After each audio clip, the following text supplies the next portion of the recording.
Гледам слично денес, како што гледав и пред неколку години, кога заедно со многу други граѓани дававме поддршка на таа институција.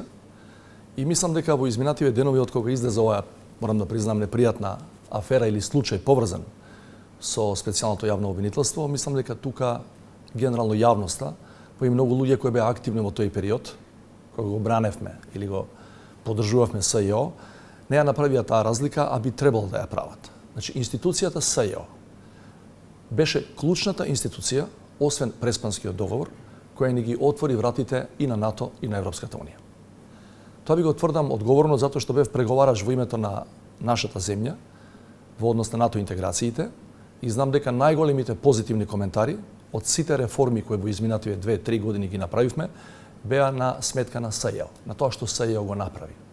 Значи, една работа е работата на институцијата СЈО до овој момент и постапките кои ги воделе различни обвинители, се разбира не само Катица Јанева. Сосема друга работа е овој последниот случај кој јас ургирам и од оваа позиција, како год да се свати, до надлежните органи да ја процесираат што побрзо и што подлабоко, за да не остави ни најмала дамка на работата на институцијата како таква.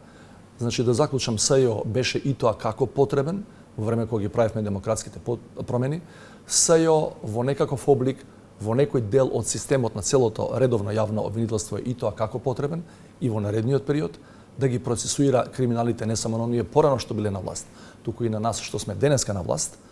Меѓутоа, индивидуалните постапки, евентуално спротивно на законот, не треба да ја деградираат или не дај Боже да ја поништуваат целокупната работа на институцијата СЈО како таква. Но има ли чареот ситуација на голема надеж, сега ситуација на големо разочарување, има ли излез тоа?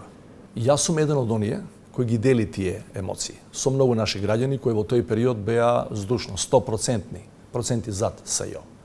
И јас сум разочаран од ова што го слушам последниве денови. Меѓутоа, повторно велам, инсистирам надлежните органи брзо да ја процесираат целата работа, без задршки, без обрнување на евентуалните политички притисоци, ако ги има, да истера до крај работата. Тоа е битно имено за СЈО како институција и имено за демократските реформи кои и престојат на нашата земја.